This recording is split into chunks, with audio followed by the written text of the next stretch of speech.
Teachers want clarity on pay cuts. INA wants more transparency in resource project negotiations. And animal cruelty in Port Moresby.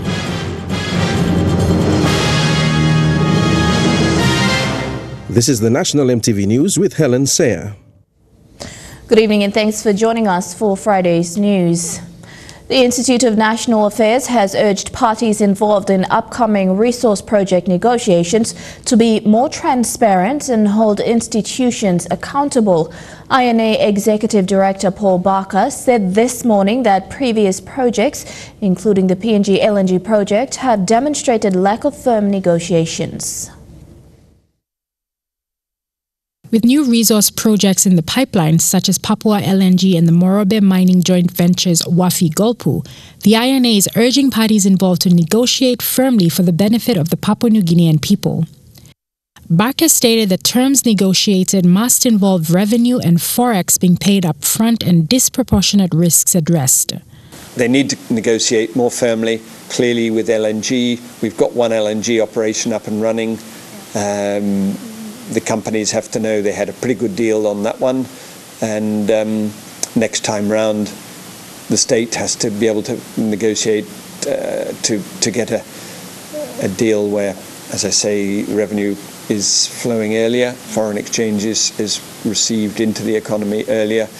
Companies may not like that, but and in some cases with certain resource projects, the companies may say, hey, we're not interested. Well, fine, if there's not a net benefit from a resource project and a reasonably upfront benefit, well, that resource project should not proceed, at least should not proceed at that time, or maybe not proceed with that particular developer. He said that this also goes for other resource sectors like forestry and fisheries. In the past, with the PNG LNG project, it has not been negotiated properly, and the country's economy has been paying for it. Leanne Gerari, National EMTV News. The PNG Fashion Week summer season was launched today in Port Moresby. This month is when PNG Fashion Week hosts its Fashion Week, which will be staged in two cities, Lae and Port Moresby. The Fashion Week will commence on the 20th of October in Lae with the Telecom Lae Fashion Week. The winners, including models and designers, will fly to Port Moresby for the finale of the PNG Fashion Week on the 27th. During this week-long event, there will be 8 project runways and about 45 models and 17 designers who are expected to participate. The Vision City Mega Mall came alive today during the launch of the PNG Fashion Week Spring Season. During the next weeks of this month, the Mega Mall will host fashion shows as a lead-up to the PNG Fashion Week finale to be held on the 27th at the St. John Guy's Indoor Complex. During these fashion shows, retailers from within the Vision City Mall will display their clothing. Present today at the Spring Season launch were sponsors, models and Managing Director Phil McKelligai. Gaining some confidence from the models' demonstrations, some onlookers braved up to do the catwalk and walked away with tickets to attend the finale.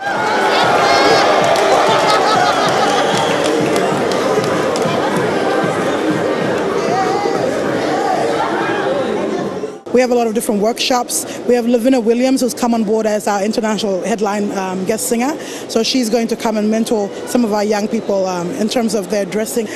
We also have different designer workshops, fittings for them, and they participate in private shows that are requested by different organizations as well. So there's a lot of things that go on behind the scene in order to get Fashion Week up and running. The PNG Fashion Week is a premier national fashion, cultural and social platform in the calendar year. It is a biennial event, summer season and spring season. 15 models will take part in the Lae Fashion Week, sponsored by Telecom. So on the 20th of October, we have the Telecom Lae Fashion Week. That's going to be held at the Yacht Club. And we have Lavina Williams flying with me down there.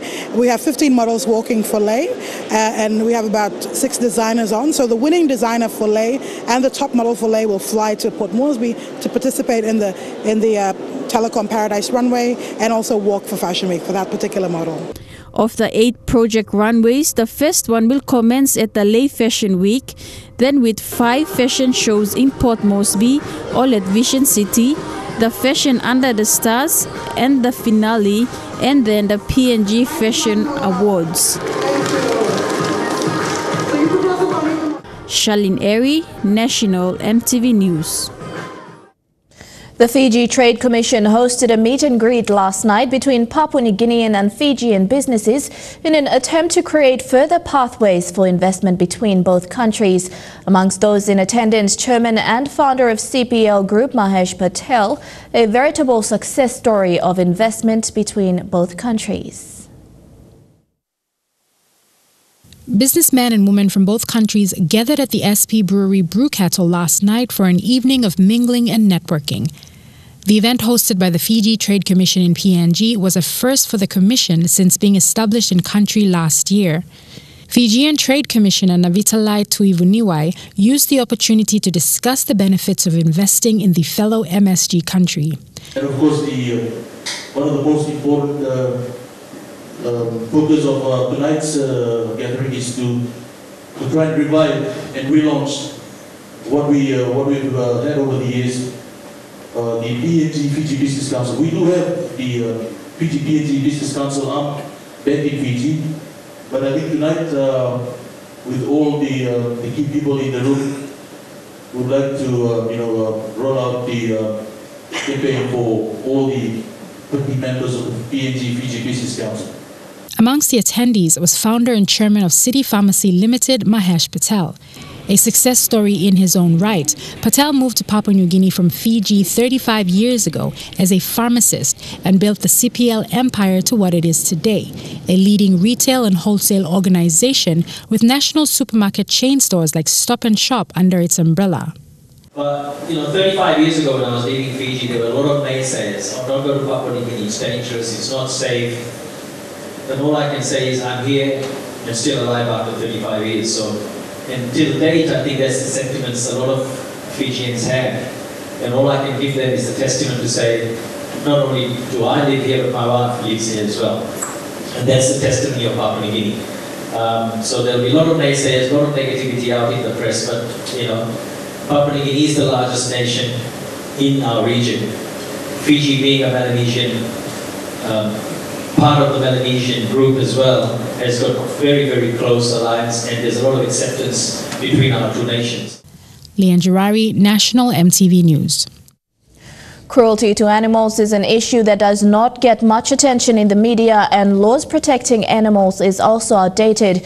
Papua New Guineans are caring people and love animals, but some still unleash unspeakable acts of cruelty on pets.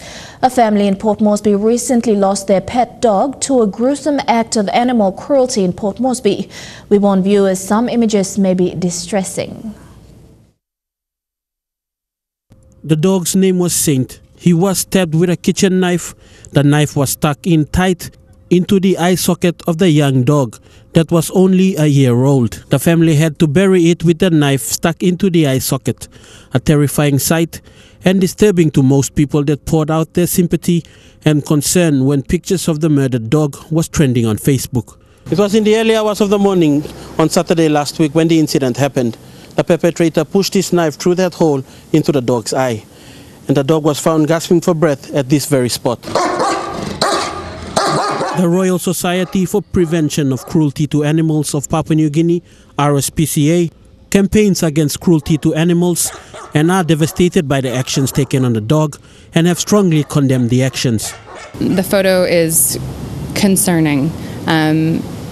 It's a very obvious case of intentional cruelty. Shows violent behavior as well, which is concerning. We would be opposed to any activity that intentionally hurts an animal. Hold on. The law itself is not up to date to suit the severity of the act. The Animals Act from 1952, with the only provisions in the act stating that a fine of 200 will be imposed on perpetrators who kill a dog. If not paid, a jail term not exceeding more than 6 months. Laws regarding animal cruelty can involve jail time per count of cruelty, so per animal. For things like negligence too, owners can face the same charges. So they can face jail time, they can face fines, and at the very least they can be banned from owning animals. The act is outdated and needs to have it looked at. In Australia, some states charge up to $235,000. That figure is for the state of Queensland. The Constitutional Law Reform Commission, responsible for the reviewing of outdated colonial laws in the country, said the review of acts like the Outdated Animal Act of 1952 can be reviewed, but if there is a submission by an organization requesting a review. Law requires that we must respond to the request of agencies. We cannot undertake the review ourselves. We've got a big team that is now working on that, looking at all the colonial laws and then giving us some advice in terms of how we can be able to engage a number of people to help us to fast track the review of those colonial laws. RSPCA says animal cruelty covers various actions and animals need to be looked after well. Fidelis Sukina, National EMTV News. You're watching National EMTV News. We go for our first break now, but stay tuned for more of today's other stories when we come back.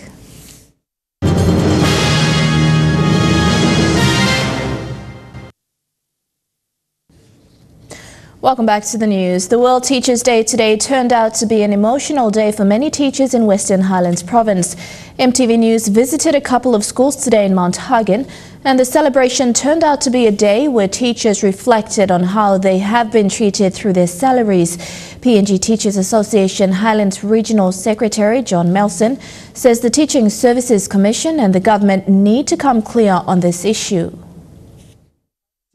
The Teachers' Day today was not entertaining like previous years to appreciate the hard work of teachers worldwide to educate the people.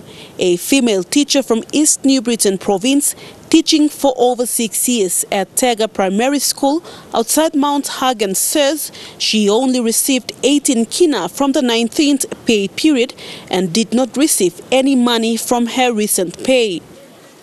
I cannot survive with nothing, or with the 18 kina that was paid for 1.5 weeks, going through the office without no help. That was a great. Another female teacher from East Sepik Province, teaching at Tega Primary School, Philomena Tranguin, says she only received 50 kina from the recent fortnight. A single parent here. I had to call my son and said, son, no money for you. And I had to only send 50 kina to my daughter.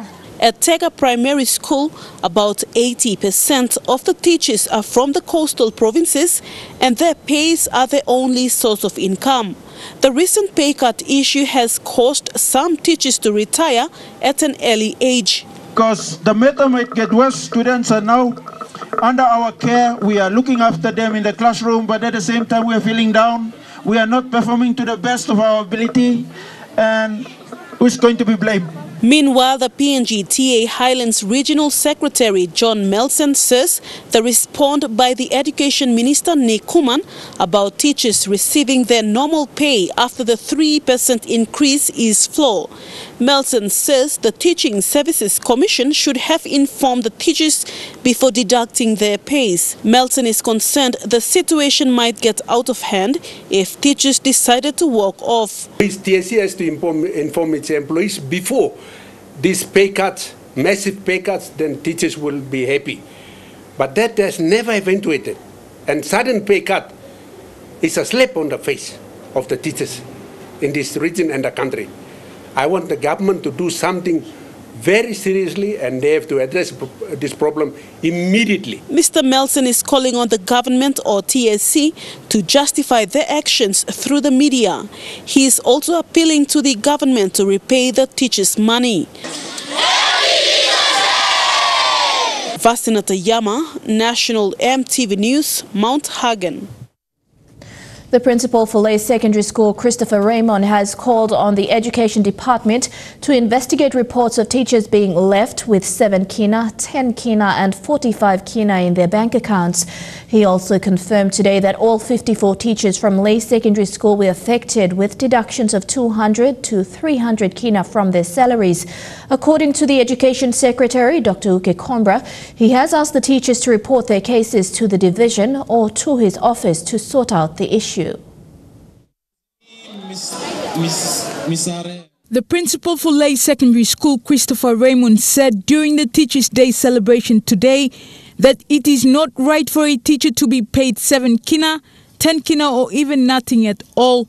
Mr. Raymond added that all 54 teachers at Lay Secondary School also had pay cuts of 200 to 300 kina for the last 2 fortnights.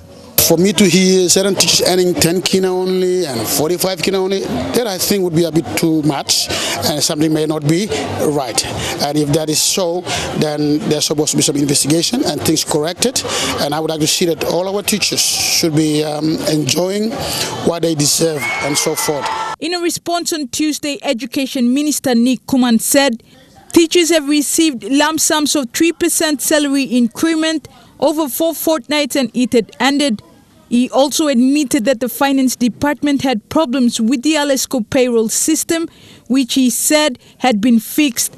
So what they have seen on page 20 is their normal salary. They revert back to the normal pay with the 3% increase been accommodated in their normal pay, and that's the only increase that they have, and it's no longer a lump sum they got. So their lump sum was terminated on pay 19. So that's where it is. So far, 158 teachers from 6 schools in Lay District reported pay deductions of almost 300 kina. On Tuesday, 2 teachers at Markham Road Primary School reported that they were paid only 7 kina last week. I only received 7 kina, and my 200 kina after all the deductions have gone, and I don't know where it has gone to. In a response yesterday, the Education Secretary called on the affected teachers to report their cases to his office. I've asked actually our salary section yesterday to do a thorough check and to see if they can identify why some teachers got little pay, 7 kina as they are alleging. They went through and they found that because there are 56,000 teachers, they just found that there is no general input to deduct a teacher's pay. But there could be isolated cases. It could be a technical glitch, or it could be because of some technical matter. So as I'm asking, I asked the teachers that were affected. There is no intent behind a deduction. There is no reason for until we know, we can be able to isolate the case, and if it's a wrongful deduction, we guarantee that that pay will be paid back to the teacher. We can guarantee that. If it was a wrongful deduction, the teacher will get his or her payback. This Alesco system now, we are not told about how much we are awarded on the positions. Like I'm a level 6 officer, and I don't know about my annual salary. I don't know about that, the gross. Deputy Prime Minister Charles Abel also responded to the teachers' pay concerns, saying teachers should be able to see how much they earn on a pay slip. A legitimate concern that teachers and all public servants should have access to a pay slip. They should be able to see how their fortnightly pay is calculated and arrived at. And I think that's a very important point that the Department of Education needs to address quickly. Julie Badui Owa, National EMTV News, Lay. John Aguse is a head teacher in Lay who has had more than 100 kina cut from his pay. Since he lives off school campus, paying up rental has been his struggle.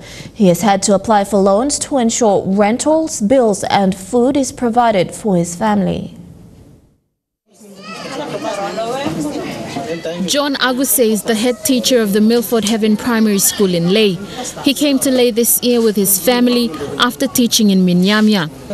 He is also one of the 27 teachers in his school who have been affected by the recent pay cuts. La balance lumi section 900. So I'm going 500 now. I'm paying inside this budget. We make him long people pay no the rental fees that allows me stop lang la ya.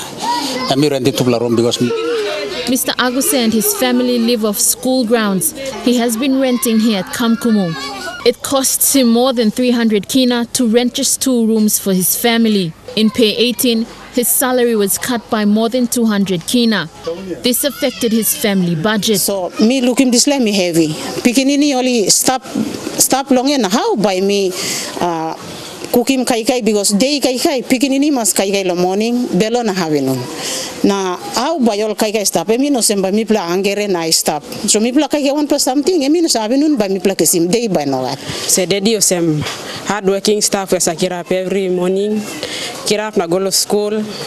Go come so me look at this la time cutting pay lo dedi lo pay 18 and most a big play lo mi pla because mi pla get a benefit lo dedi one platasol. Over 100 teachers in Ley have confirmed getting pay cuts for 1 to 3 fortnights. They've reported pay cuts of more than 100 kina and some have ended up with less than 10 kina. Mr. Aguse said he had to apply for a loan to settle his rental and keep providing for his family despite the pay cuts. And also to send money for my child who's still attending a grade 12 at Minyam Secondary School. Lucy Kopana, National EMTV News, Ley. The principal of Wawin National High School in the Huon Gulf district in Morobe has called on the Education Department to reintroduce infrastructure maintenance and operational grants. Mr. Palpu said during the school's 17th graduation yesterday that the school's infrastructure and maintenance have been their most pressing needs since 2014. According to Education Secretary Dr. Uke Kombra, Wawin National High School is one of the top 10 performing schools in the country. This is the Wawin National High School Science Laboratory. It is incomplete without proper science equipment to conduct experiments. According to the principal, the school has water and sewage problems, 2 dormitories and teachers' houses. The National High School also needs 1 more female dormitory. Mr. Poo said during the school's 17th graduation ceremony that more than 3 million kina was needed to address these issues because the tuition fee-free funding is insufficient. After discussions with the minister's directions have been given already for us to look at how we can reform the national high schools. So I would hope before the end of this year we should be able to, minister should be able to take to cabinet and announce a policy change in the way we manage and deliver national high schools. There are 6 national high schools in the country and they were recognized by the Education Department as the top 10 academic performing for grade 12. Yesterday saw 205 grade 12 students of Wawin National High School graduate. The ceremony was witnessed by the parents and guardians of the students who had traveled in from around the country. These national high schools, which we have decided to keep because of its intent to bring the country together.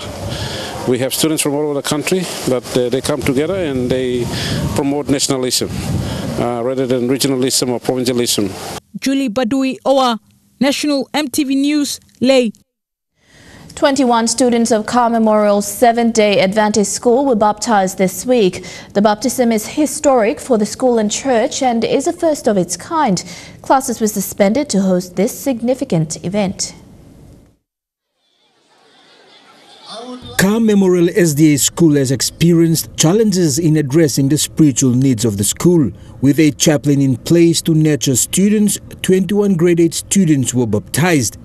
Out of the 21, Jordan and Jamie Abraham were not raised in the Adventist faith. For Jordan, entering the water of baptism is a spiritual journey one must take. It's so frightening because if you are young and free, you can do anything.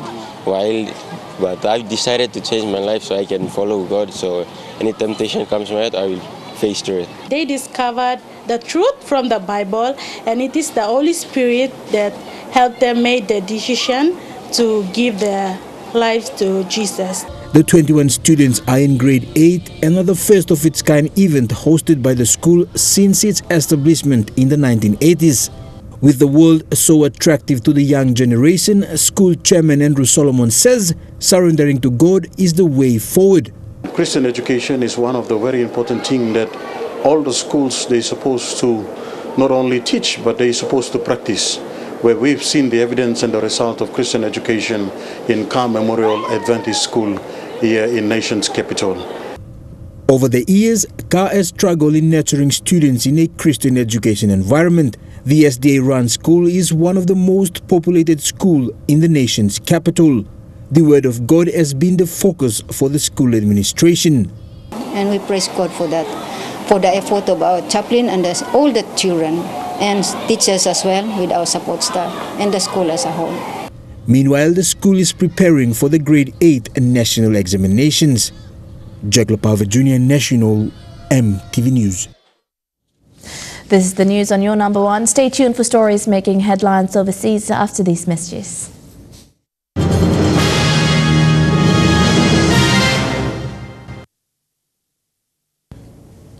Welcome back to the news. Turning overseas now, other countries around the world have now joined New Zealand in blaming Russia for planning global cyber attacks. Western nations, including intelligence allies Britain and the US, have mounted an unprecedented and coordinated fight back. Part of that, the revelation of a failed Russia plot. Caught in the act, the moment 4 Russian spies were detained in the Netherlands. Their plan, to use the equipment in the boot of their car to hack into computer networks. The story was made public today in an extraordinary joint British and Dutch news conference in which the details were laid bare and the finger pointed at the GRU, Russian military intelligence. The GRU is an aggressive, well-funded official body of the Russian state. It can no longer be allowed to act aggressively across the world against vital international organizations with apparent impunity. This is where the Russians were caught, in this hotel car park in The Hague in April of this year. The reason they were here is because just next door is the headquarters of the Organization for the Prohibition of Chemical Weapons. At the time, the OPCW was investigating the poisoning of Sergei and Yulia Skripal in Salisbury, as well as a chemical attack in Syria. They were secretly photographed carrying out reconnaissance of the OPCW the next day. In the boot of their car, they had what's called close access equipment. This would allow them to intercept passwords as OPCW staff logged into their computers so that the Russians could break into the systems. So what ties the men to the GRU based here? Their phones were activated right by a GRU facility. One even carried a taxi receipt from outside a GRU base in Moscow to the airport on the day they left. And information on the laptop of one of the men, pictured here, links his computer directly to a series of cyber attacks, including the hacking of the investigation into the Malaysian MH17 flight shot down over Ukraine. Within hours, the US Department of Justice issued its own detailed indictments against 7 GRU officers for a range of cyber attacks. It was the final act in a day of unprecedented international cooperation to confront Russia's spies. Anger and division are escalating in America, where more than 300 protesters have been arrested as they rallied against Donald Trump's pick for the U.S. Supreme Court. And the judge looks likely to be voted in this weekend after Republicans claim that FBI report cleared him of sexual assaults.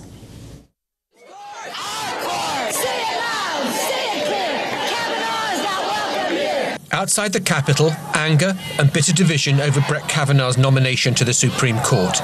It's another day of protests. More will follow. The scars left by last week's searing testimony as raw as ever. Brett put his hand over my mouth to stop me from yelling. This is what terrified me the most. I have never done this to her or to anyone.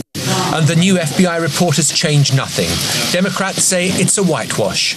What I can say is that the most notable part of this report is what's not in it. And lawyers for Christine Blasey Ford, who wasn't interviewed for this new report, have reacted furiously. The investigation, conducted over the past 5 days, is a stain on the process, on the FBI, and on our American ideal of justice. But from Republicans, a very different message. They say Brett Kavanaugh has been given a clean bill of health. What we know for sure is the FBI report did not corroborate any of the allegations against Judge Kavanaugh. The supplemental FBI report was demanded after this Senator, Jeff Flake, was ambushed in a lift by two women protesters last Friday. You're telling me that my assault doesn't matter. Visibly shaken, he said more time was needed. But if he wobbled then, he seems back on board now, saying, "We've seen no additional corroborating information." The way the votes are stacking up, it looks like these women will be disappointed when the vote comes. It looks like the Republicans have the votes. Donald Trump will chalk this up as a victory, but in this process, there are very few winners. And as anti-Kavanaugh protesters occupy Senate buildings, maybe the biggest loser will be the prestige of the Supreme Court itself. The highest court in the land, where the most consequential decisions are made, has been sullied by this partisan, ugly, scorched earth battle. A week after an earthquake and tsunami devastated parts of Indonesia, thousands of people there are stuck in no man's land, a land of rubble and a great deal of pain. Much of the aid coming in is focused on the city of Palu. Life has become a long waiting game for food, water, electricity and shelter.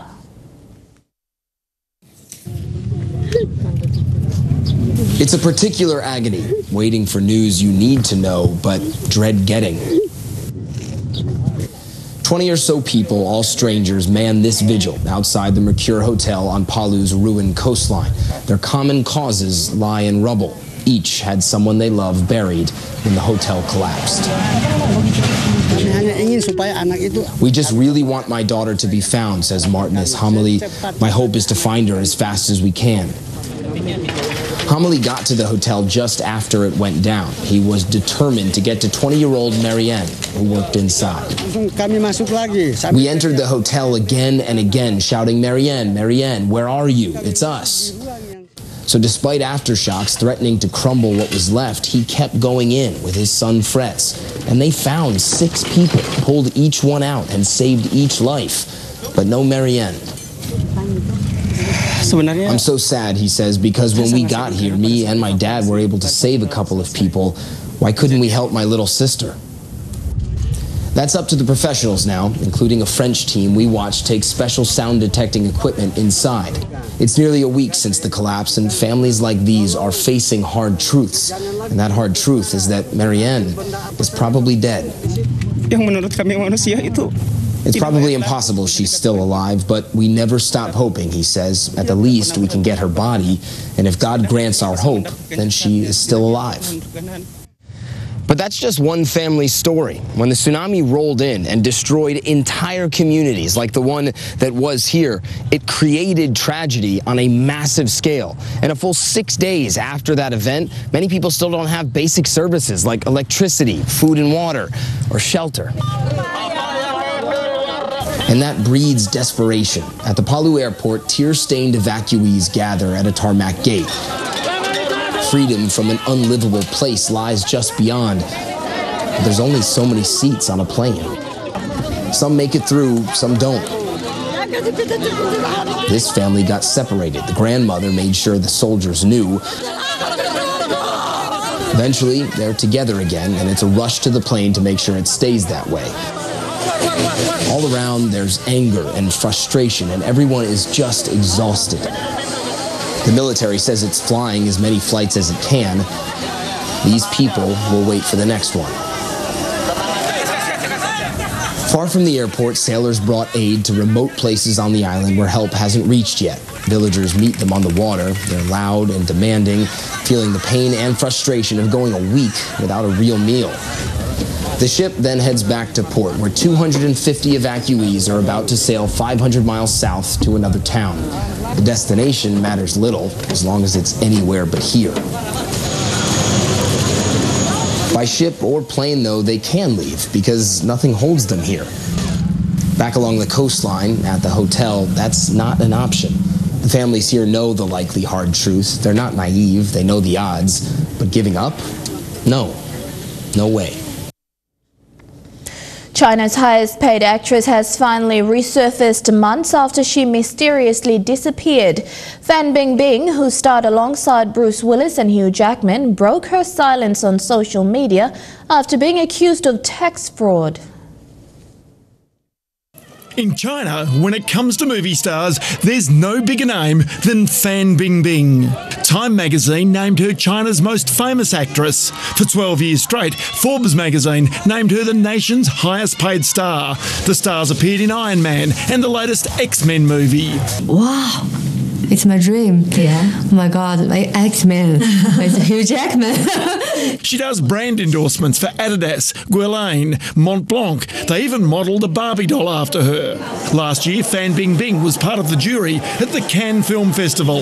But 3 months ago, suddenly, she disappeared amid allegations of tax fraud. There was no sign of her until today. China's official news service broke her re-emergence. Fan Bingbing will be fined 4 times the value of the tax evaded, equaling 240 million yuan. In total, the fines add up to 180 million Australian dollars. By making an example of Fan Bingbing, they're sending a warning out to the wider entertainment industry. Later, in a social media apology, she said, "Without the great policies of the party and the country, without the love of the people, there would be no Fan Bingbing." Chinese cinema is huge. It now accounts for more than half of every box office dollar around the world. So Fan Bingbing is box office gold because she appears not just in Chinese movies, but in Western movies as well that go back to China. Now, this is a movie that caused all the problems. Airstrike with Bruce Willis. Because of the strife, the movie's release has been delayed. You're at National EMTV News. Stay tuned for Trukai Sports coming your way next. We'll be back shortly.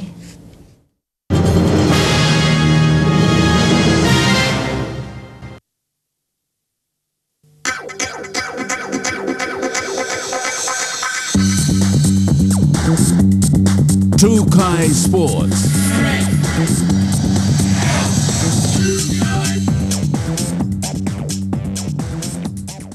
Welcome to Trukai Sports. Members of the PNG and Australian Prime Minister's 13 team visited different schools and communities in the nation's capital today. The players talked to students about healthy living and respect. We caught up with a few of them at the Port Moresby International School. Players were split into 2 groups. A few visited Carr International School, while the others visited Port Moresby International School. Students of Port Moresby International School were ecstatic to see some of their favorite Commodes and Kangaroos players. Players spoke to the students about healthy living and the importance of hard work. By being respectful in school, and you can learn a lot of the teachers, such as everything that we've been speaking about today. Students were given the opportunity to ask them questions about their rugby league careers. Qu'est-ce que vous faisiez pendant une journée normale en France?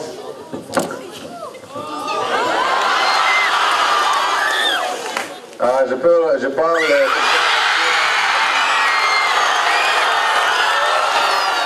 After questions and answers, students lined up to take photos and get their shirts and journals signed by their favorite rugby league players. What started off in a peaceful manner ended in a frenzy as everyone wanted to take pictures and get autographs from players. PNG PM's 13-second rower Reese Martin was excited at the opportunity to speak to the students and was grateful for all the support shown by the school. All the school kids here are very excited to see everyone, you know, and it's good for us to come and see them, and you know, it's just a great experience, especially for boys that haven't been to Papua New Guinea and experienced the passion that they have for rugby league. So I loved every second I could spend here with the kids, and yeah, they're going crazy, so I can't wait to get out in the field tomorrow and you know, put the boots on and ready to play.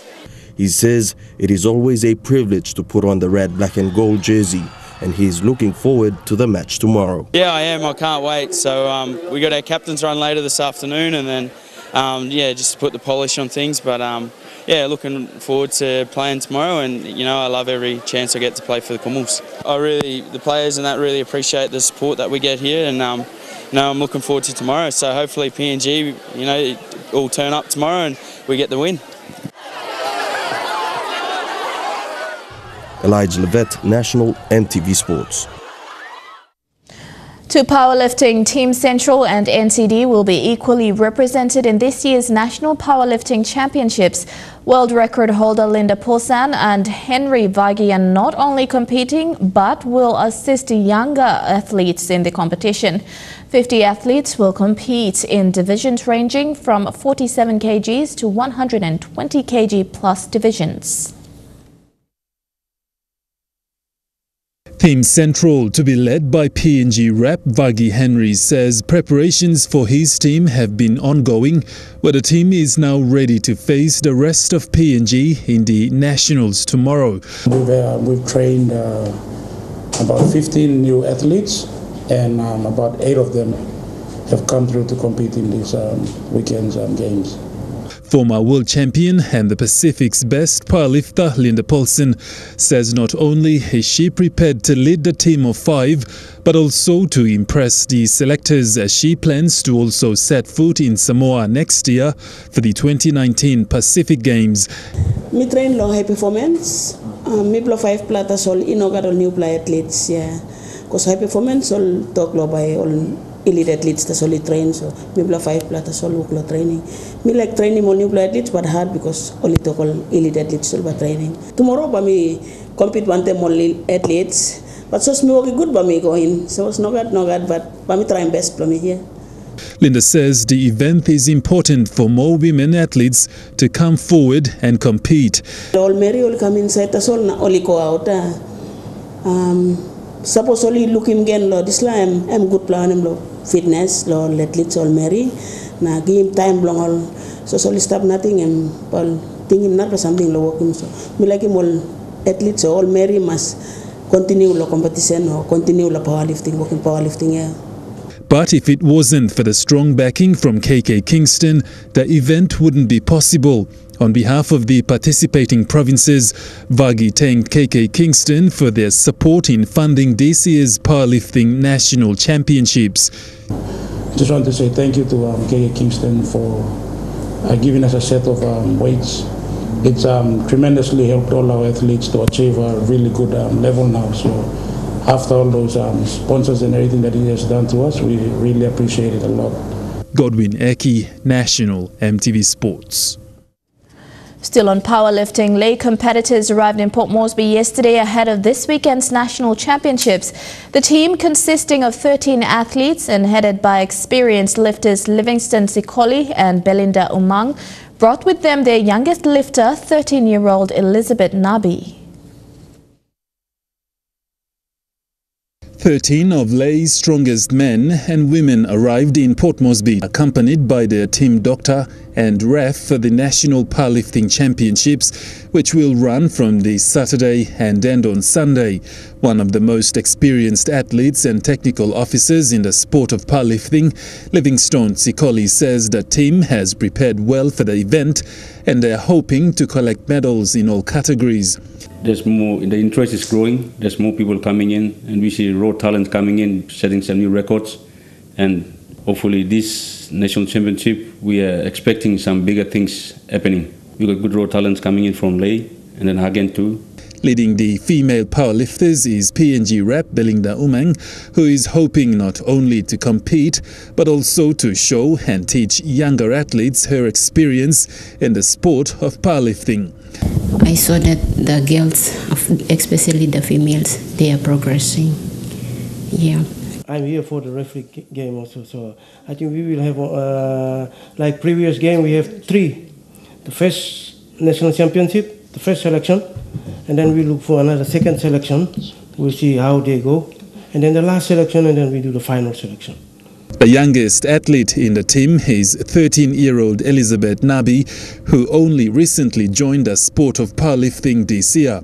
Elizabeth, who is competing in the 47 kg division, says she's too nervous to compete in the nationals as it is her first time. Okay, me I'm saying first time me take part in la game. Me start lo match and first time me lo pilai. Most of the athletes in the team are made up of athletes who participated in last year's PNG Games in Kimbe. Other centres participating in this year's Nationals are Goroka, Mount Hagen, NCD and Central. The event will be used by PNG Powerlifting Federation to make selections for next year's Pacific Games in Samoa. Godwin Eki, National, MTV Sports. You're tuned into Trukai Sports. Up next. We'll be back with more after the break.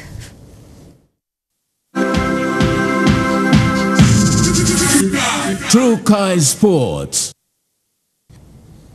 Welcome back to Trukai Sports. The All Blacks' latest midfield combo has been talking about what they call the Middies special relationship. The final Rugby Championship match sees Sonny Bill Williams now paired with Jack Goodhue, who was playing his trade at provincial level this time last year. Pretoria, 2 days out from a Springboks test, is about as far removed as possible from a laid-back Whangarei, where Jack Goodhue was hanging with his Taniwha twin and band of brothers last October. Locals knew his return home would be brief, as he was on the fast track for much bigger things. The 2017 Provincial Player of the Year, now preferred as Sonny Bill Williams' midfield partner, ahead of Ryan Crotty and Anton Leonard-Brown. He's just a cool, calm, collective player. Does the simple things really well. Obviously, Sonny's an intimidating guy, but I feel like I've come a long way in the chat perspective. Sonny's taken me under his wing. And just look out for those midfield darts. On the offload, if they bring line speed, I'll be right on his shoulder to hopefully catch a few offloads. His strength will be handy too, as the All Blacks are preparing to counter all eventualities thrown at them on Sunday. Interestingly, utility back Damien McKenzie has returned from bereavement leave in New Zealand to rejoin the squad, but isn't on the bench. And that's a wrap for Trukai Sports. Stay tuned for the weather coming up next. Trukai Sports.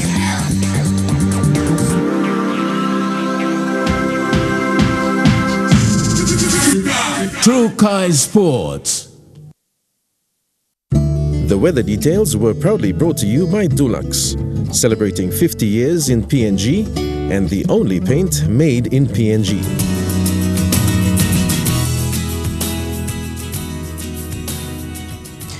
Weather forecast for the southern region: fine in Port Moresby, Daru and Alota, mostly fine in Kerema, and a shower or two in Popondetta.